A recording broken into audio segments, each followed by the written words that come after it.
Boa noite, todo mundo bem? Tá frio hoje, né? Haja disposição e fé, o tema nosso hoje é fé, né? Pra gente estar aqui hoje. Muito bom, é sempre muito bom, viu? Estar aqui, a agenda da gente é tão complicada, né? E eu venho ao AMA nos dias que eu tô escalada e pra mim é sempre muito revigorante encontrar com todo mundo, muito bom. O nosso capítulo hoje é o 19. E o nosso tema é a fé transporta montanhas. Então, é um tema que, como é bom a gente falar sobre isso, né, e entender um pouco como que a gente pode melhorar, né. Então, Kardec escolheu aqui, como sempre, né, um trecho evangélico. Eu gosto sempre de ler o texto de introdução. Ele escolheu um de Mateus, capítulo 17, os versículos de 14 a 20. É legal ler para contextualizar. Então diz assim: quando veio até o povo, um homem se aproximou dele, se lançou de joelho aos pés e lhe disse: Senhor, tem piedade de meu filho, que está lunático e sofre muito, porque cai frequentemente no fogo e frequentemente na água. Eu o apresentei aos vossos discípulos, mas não puderam curá-lo. E Jesus respondeu, dizendo: ó raça incrédula e depravada, até quando estarei convosco? Até quando vos sofrerei?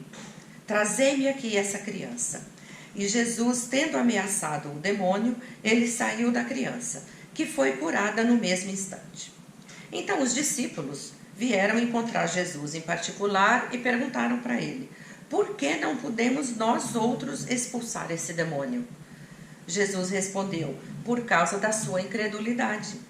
Porque eu lhe digo em verdade, se tivesseis fé como um grão de mostarda, diríeis a esta montanha: transporta-te daqui para ali, e ela se transportaria, e nada vos seria impossível. Então, assim, de cara aqui parece que Jesus já sabe muito bem o que está falando, né? O tamanho da nossa fé. Porque ele falou que se fosse do tamanho de um grão de mostarda, gente, qual o tamanho de um grão de mostarda? É quase imperceptível ele sozinho, isolado, né? E então Jesus sabia muito bem como é questionável o tamanho da nossa fé e a qualidade da nossa fé. Então, para começar, eu acho que a gente pode pensar como que a gente pode definir fé, né? Tem várias acepções da palavra fé.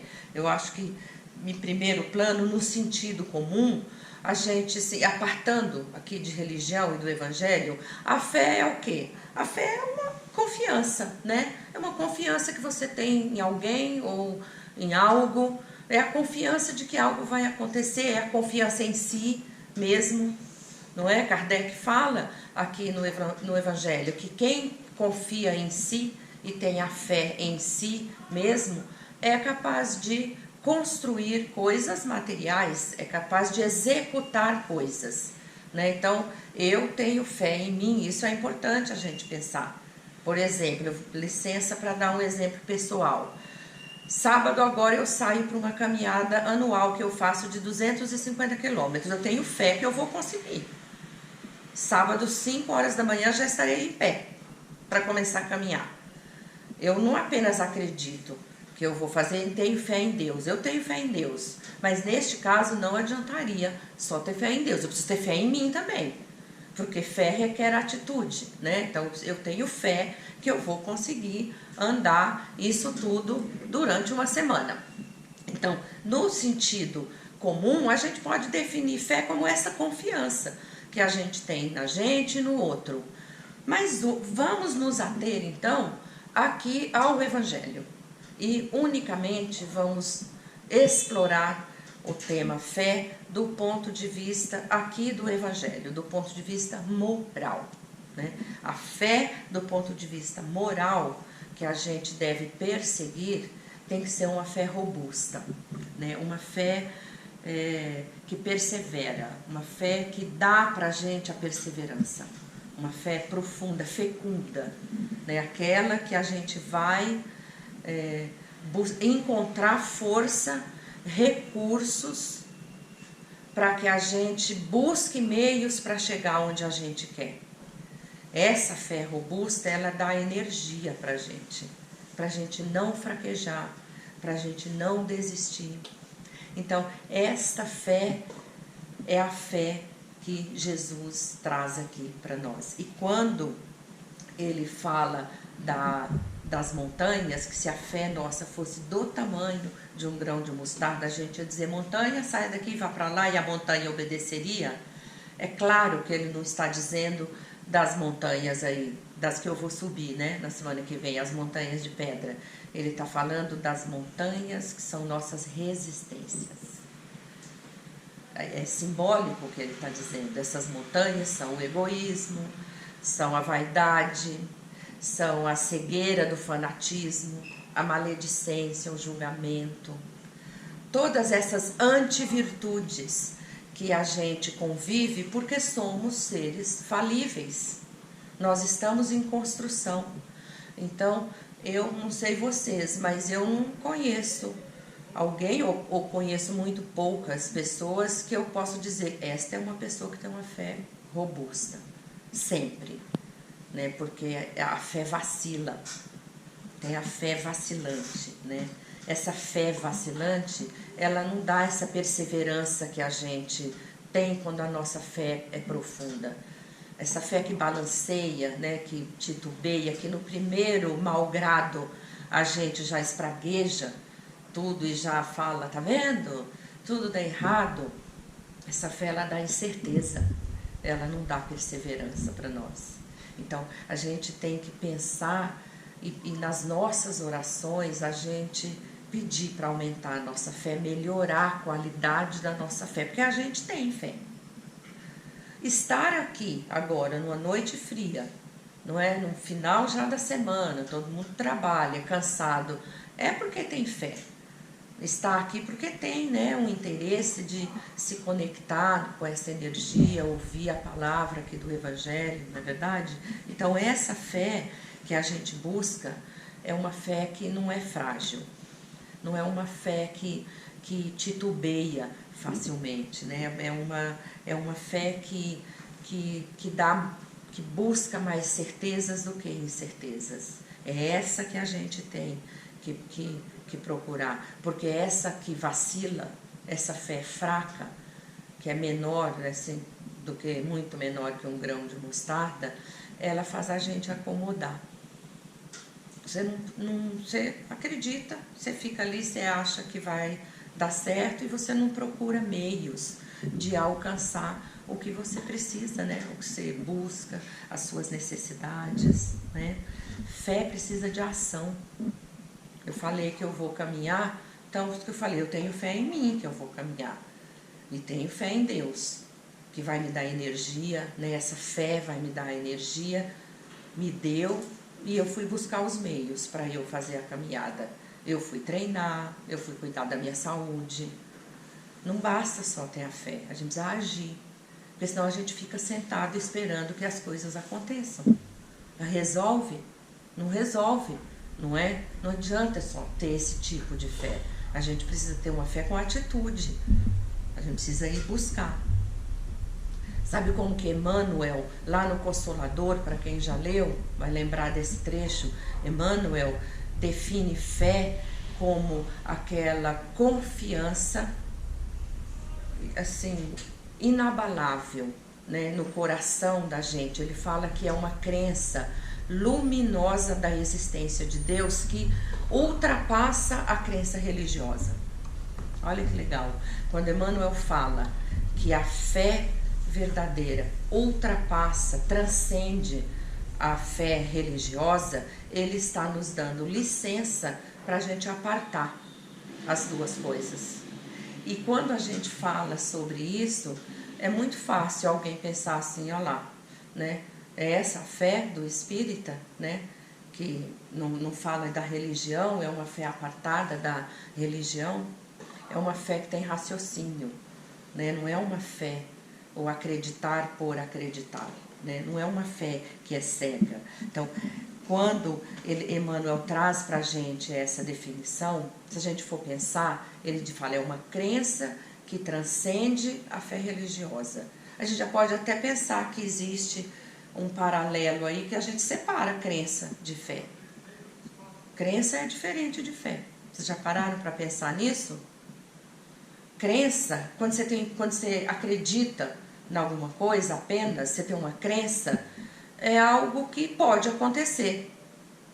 Você acredita que a humanidade vai vencer os conflitos que estão acontecendo no mundo todo e alcançar a paz? Eu creio que sim. Mas qual a garantia que vai? Eu creio que sim. Então isso é uma crença, não é uma fé. Percebem como ele traz para nós uma definição que separa bem crença de fé?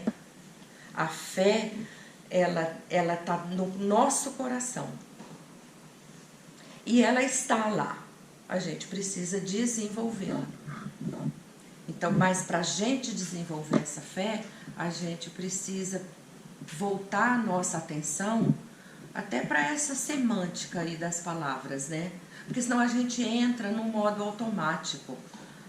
Eu frequento determinada religião, eu tenho fé, senão eu não frequentava, né? A gente precisa compreender o alcance dessa palavra fé, né? O quanto que tem aqui no Evangelho de Jesus as explicações que definem para a gente. Para Emmanuel, a fé robusta é a fé que diz: eu sei que Deus existe, não é eu acredito que Deus existe. Eu sei que Ele existe e nada vai mudar isso em mim. Isso é claro para mim. Eu posso ser posta em qualquer prova que eu sei que Ele existe. Eu tenho fé nele e sei que Ele está presente e não me abandona. E sei que Ele vai me ajudar. É assim que Emmanuel nos ajuda a entender a fé. A fé é sentimento. É sentimento que nasce do Espírito. Olha que interessante isso. Kardec traz aqui para a gente. É um sentimento que nasce do Espírito. É como se quando Deus nos criou, simples e ignorantes, Ele colocou uma sementinha ali da fé. Só que a gente precisa cultivar essa semente para ela florescer. É assim. É o passo a passo. É encarnação por encarnação. A gente precisa cuidar dessa semente, regando ela, cuidando dela, tirando as ervas daninhas. Quais são as ervas daninhas? É quando você tem um tratamento, uma assistência espiritual no centro, toda quinta, aí quando está chegando a hora de você sair, desaba um pé d'água. Você fala, então não vai dar para ir, né, com essa chuva. Ou alguém liga, desanda a conversar, você não consegue cortar a conversa, perdeu a hora. Ou um amigo bate lá na porta e você fica, né? São essas ervas daninhas que estão no nosso dia a dia. Então, a gente tirar essas ervas daninhas e cultivar essa sementinha que foi plantada. Isso se chama o nosso potencial de desenvolver essa fé que Jesus espera de nós. Nós temos esse potencial, porque quando a gente foi criado, foi colocado lá para nós.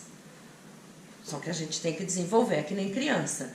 As crianças pequenininhas, os netos da Ana, meu netinho, quando vai para a escola, não sabe nem ler nem escrever, né, no primeiro ano.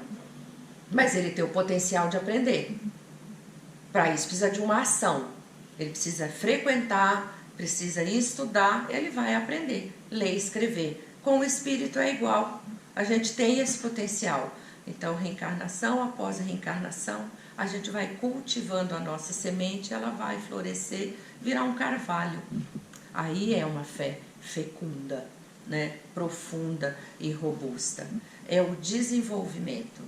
E assim, eu não quero desanimar ninguém, né? Porque às vezes a gente pode sair daqui e falar assim, ai caramba, eu não tenho fé não. Fé é isso, então, meu Deus, né? Como é a minha fé? É assim, nós somos seres em construção, não é? Porque olha para trás como fomos e onde estamos, né? A própria história, né, essa gente. Quando a gente assiste aquele filme Gladiador, a gente vê como a humanidade era muito pior do que é hoje. Então nós melhoramos muito. Tudo bem que a gente está assistindo lá um conflito, né? Acho que é tudo coisa que é previsto, né?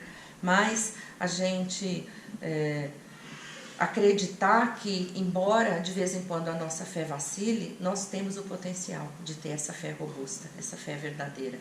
E às vezes a gente tem. Eu falo por mim. Às vezes ela é ali, ó, que nem pedra. Não tem o que derruba ela. Era que nem a fé dos primeiros cristãos, que Paulo, que era Saulo ainda, perseguidor ferrenho dos primeiros cristãos, ele não entendia aquela fé daquelas pessoas, porque elas iam para o holocausto, iam para a arena, ser devorada pelos leões e iam cantando hinos de louvor. E ele olhava, assistia aquilo e falava: de onde vem isso? Por quê? Porque ele não compreendia o que era aquela fé, até que aconteceu com ele. E ele passou então a compreender aquilo. Se converteu e trabalhou para o cristianismo com o fervor que ele trabalhou para o judaísmo. Então, Paulo é um exemplo que foi posto à prova e a sua fé, que ele perdeu, ele abriu mão de tudo, ele foi julgado por todos, não é? Quando ele se converteu, porque ele mudou da água para o vinho e a fé dele não se abalou. Joana de Cusa. Sempre quando acontece de eu falar sobre esse tema, eu procuro não esquecer de falar do exemplo da Joana de Cusa, que veio depois, mais tarde, reencarnar como Joana de Ângeles, né? A Joana lá conviveu com Jesus, inclusive conversou com ele, pedindo ajuda, porque sentiu sua fé abalada por conta do trabalho do marido, que trabalhava com Herodes. Isso fazia ela sofrer. Ela conversou com Jesus e Jesus a acolheu. Pois bem, mais tarde, anos depois, ela amarrada num poste, o soldado ateou fogo, as chamas já queimando ela. O soldado virou para ela e falou assim: o teu Cristo só te ensinou a morrer? Ela disse: não apenas morrer, ele me ensinou também a te amar. Então, isto é fé. Aí eu pergunto: a gente está perto disso? A fé de Abrão, que levou Isaac para o Monte Moriá para sacrificar. Quem aqui faria, né? Isso. Claro, isso é uma simbologia, né? É um relato, é uma simbologia para mostrar para nós a importância da fé, não é? Mas assim, é uma reflexão para a gente pensar que é possível a gente ter essa fé verdadeira e essa fé robusta. Às vezes a gente conhece alguém que você fala: essa pessoa tem uma fé que é inabalável, não é? Eu já vi gente assim. E aí você pensa assim: nossa, mas será que existe? Existe. Nós estamos em construção, lembra?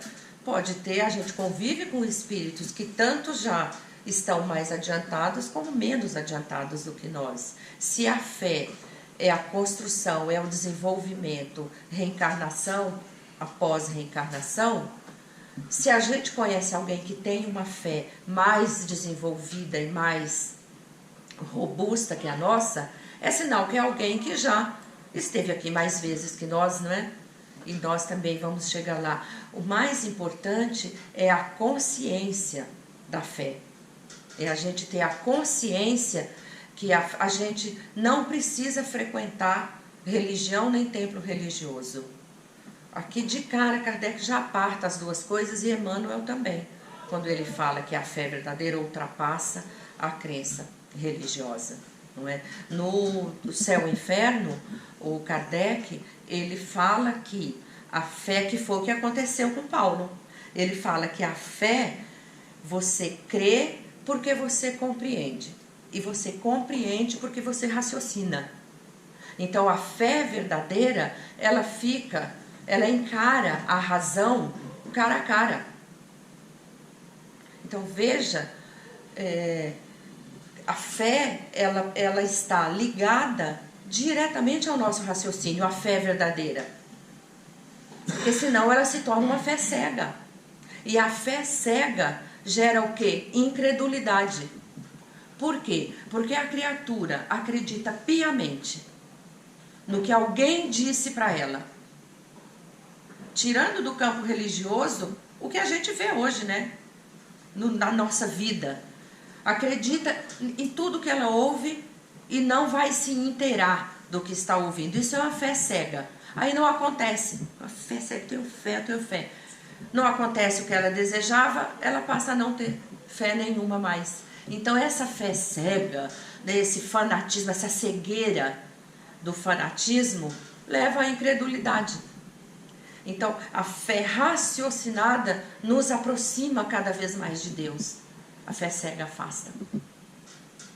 Por isso que examinar a qualidade da nossa fé nos ajuda a ir nessa direção. Buscar essa direção dessa fé mais robusta. Tem aqui também uma parábola que também está ligada à fé, que é uma parábola super conhecida de todos, que é a figueira, a parábola da figueira seca. Jesus estava vindo de Betânia com os discípulos, deu fome, eles viram a figueira lá longe, toda linda, cheia de folhas, frondosa, foram lá pegar fruto para comer. Qual o quê? Quando chegou lá não tinha figo. E a figueira tem uma particularidade, né? Eu já contei isso aqui, que eu já fiz esse ano, essa palestrinha. A figueira, ela é diferente das outras árvores. As árvores frutíferas, elas caem as folhas e dão o fruto, não é assim? A figueira não. Ela dá o fruto e em seguida a folha. Então, quando você vê por aí uma figueira cheia de folha, vai lá que talvez tenha fruto lá. Porque o processo dela é o contrário. Então, quando foram lá, viram aquele monte de folha, falou, eba, tem figo ali. Não tinha. Jesus logo entendeu que se tratava de uma figueira estéril.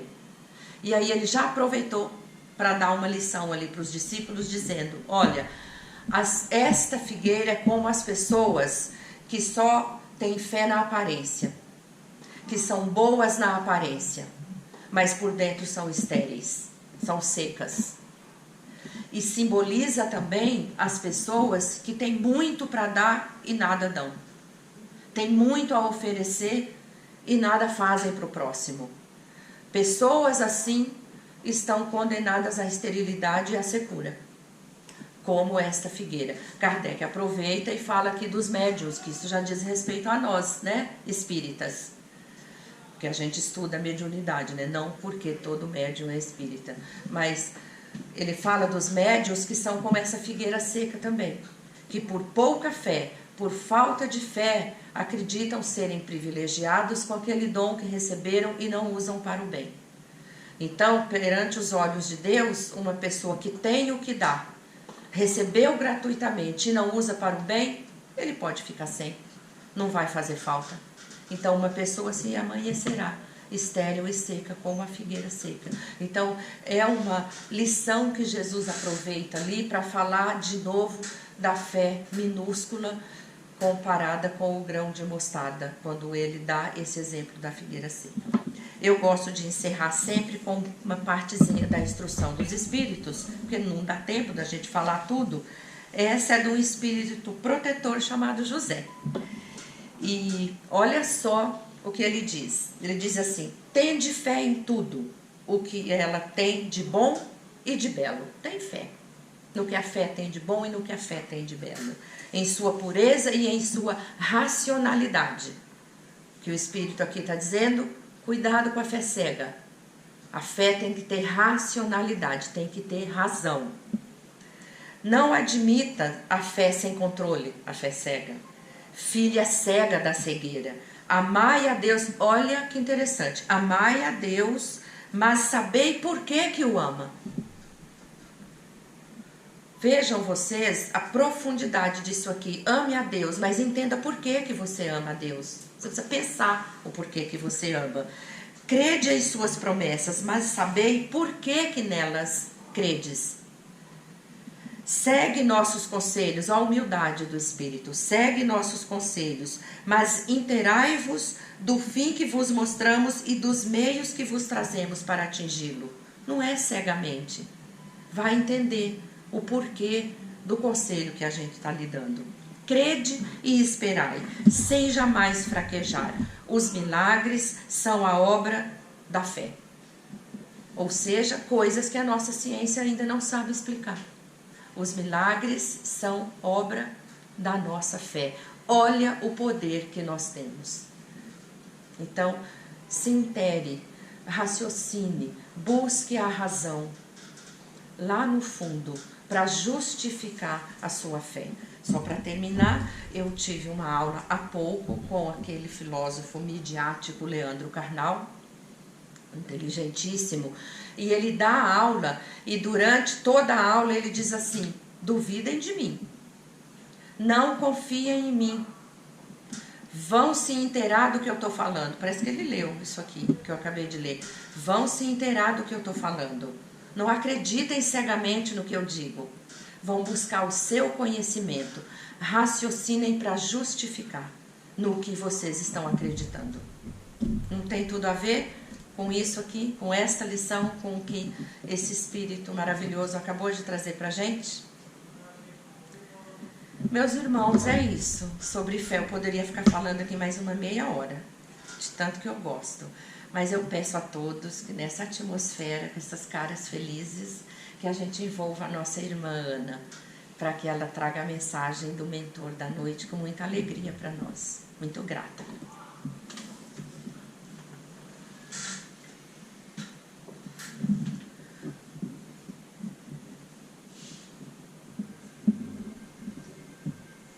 Boa noite a todos aqui presentes,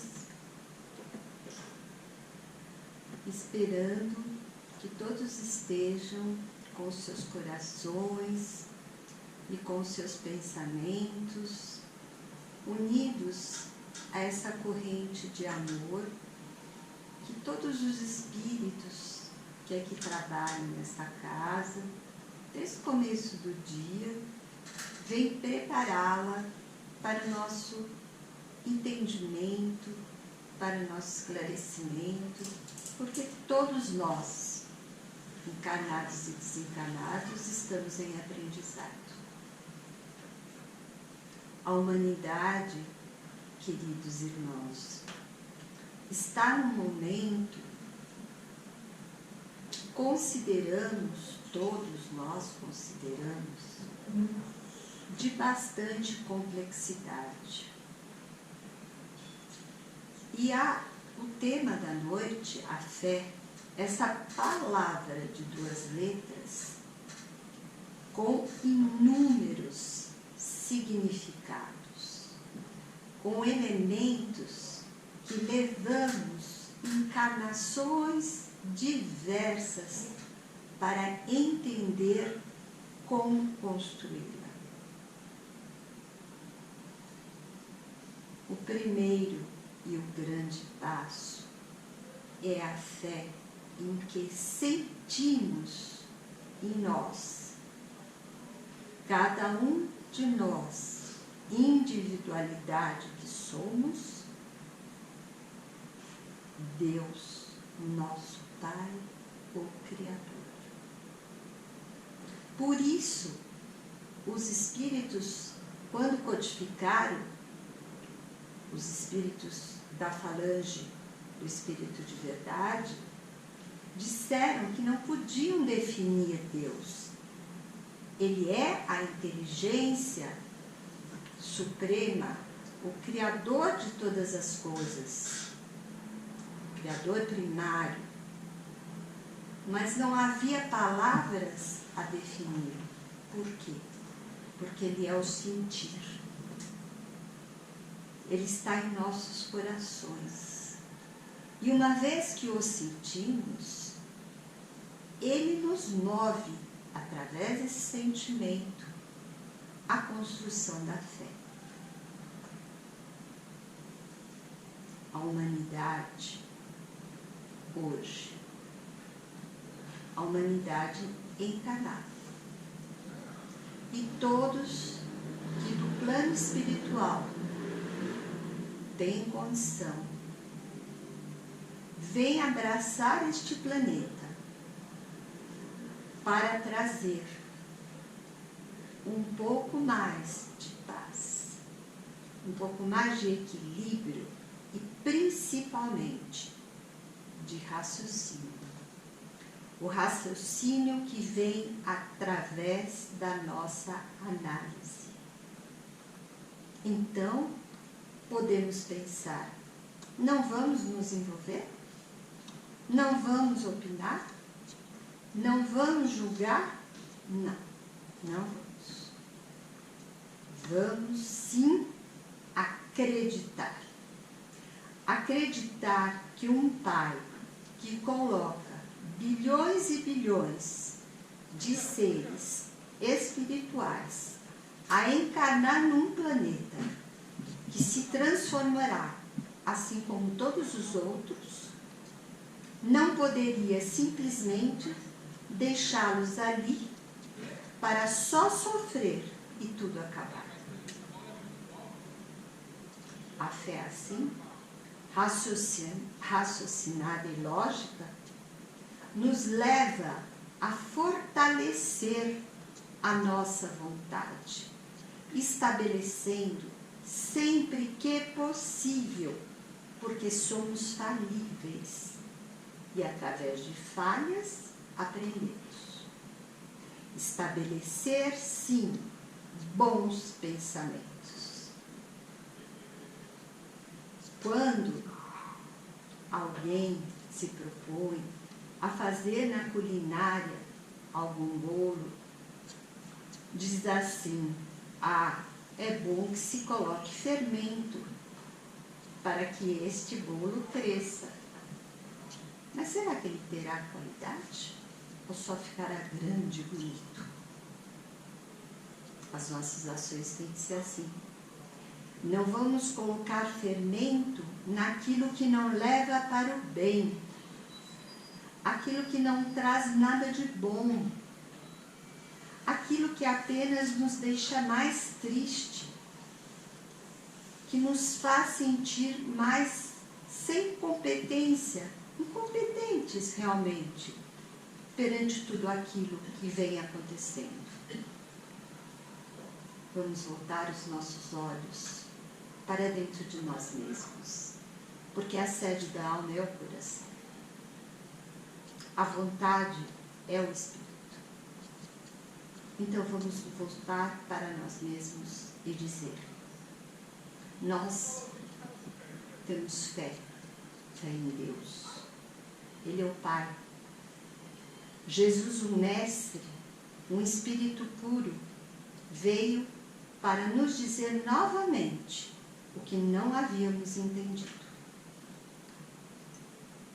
Então vamos fazer um grande esforço, porque temos todas essas possibilidades em nós.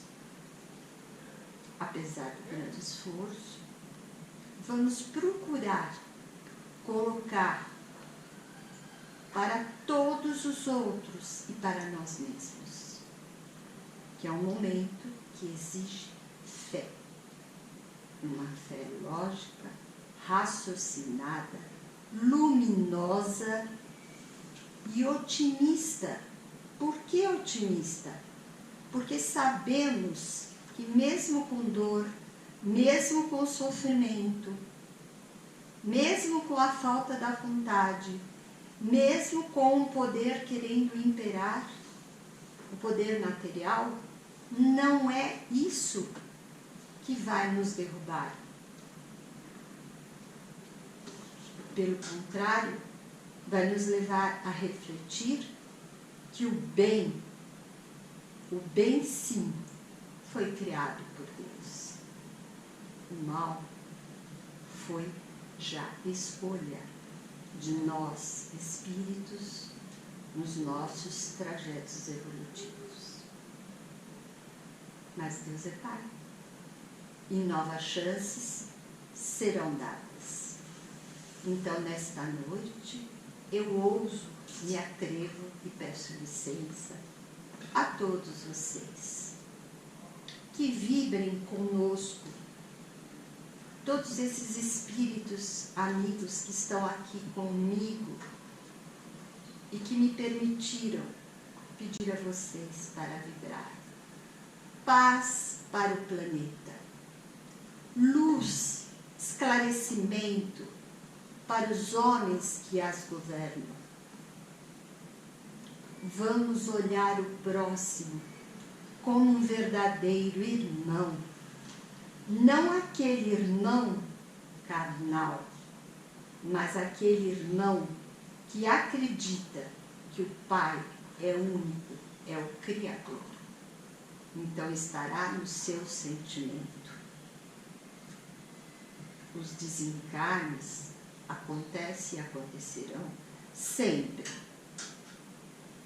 Mas o Espiritismo vem consolar e prometer novas encarnações, dizendo: a morte não existe e o Espírito é imortal. Então esta vibração é para todo o planeta, todo. E também aqueles espíritos amigos que se propuseram na crosta terrestre, bem próxima daqueles encarnados, a nos ajudar na psicosfera que se forma em volta, com mais luz, com mais equilíbrio, com mais tranquilidade e principalmente fé, trazendo assim a esperança de que tudo passa, o mundo, o planeta vai se regenerar e nós, de uma forma ou de outra, estaremos sempre juntos, abarcando todas essas possibilidades com grande alegria e dizendo a Deus muito grato pelo que somos, pelo que temos e pelo que vamos fazer. Estamos prontos. Muito obrigada, muito, muito obrigada. Demais grata eu me sinto, eu e meus amigos que aqui me amparam, por esta casa espírita que nos ajuda a esses trabalhos, essas tarefas que vão fortalecendo a missão do homem na Terra, que é aprender. Uma boa noite a todos e que Deus os abençoe. O Mestre Jesus os abrace e cada anjo guardião se fortaleça para ajudá-los com boas inspirações. Fiquem em paz.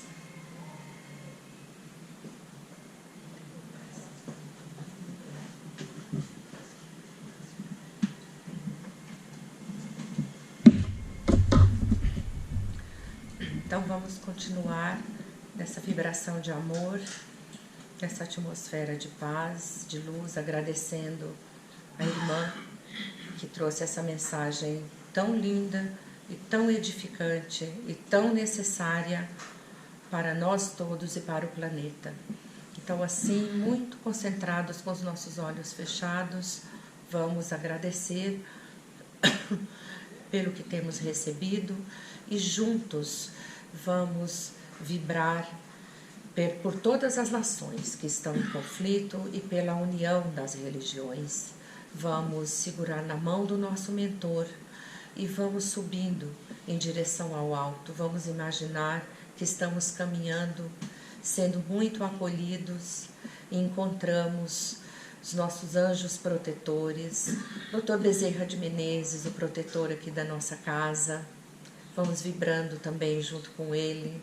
Vai se juntando a nós todos os anjos, todos os nossos amigos espirituais.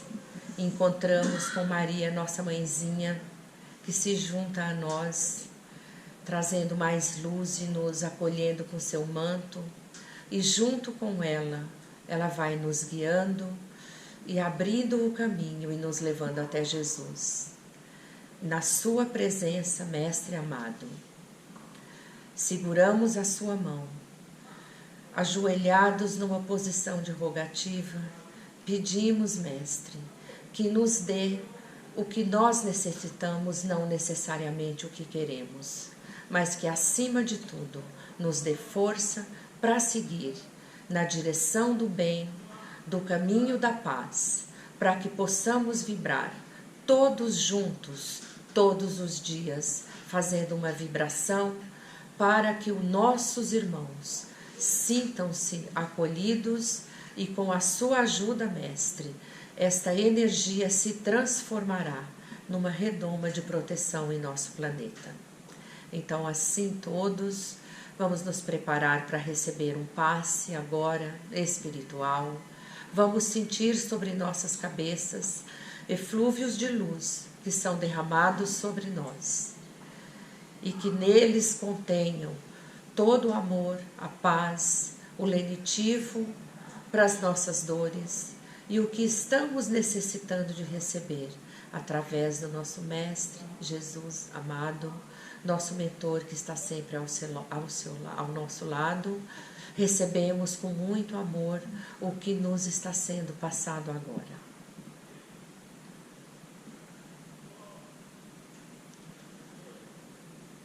Assim, revigorados, muito agradecidos, nós pedimos licença para encerrar a tarefa de hoje com a maravilhosa oração que Jesus nos deixou.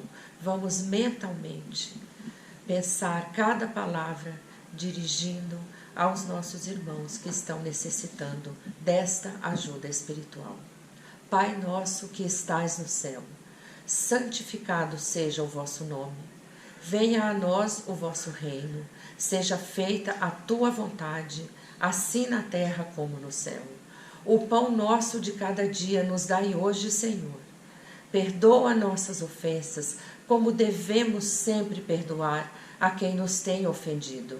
E não nos deixe cair em tentação, mas livra-nos, Senhor, de todo mal.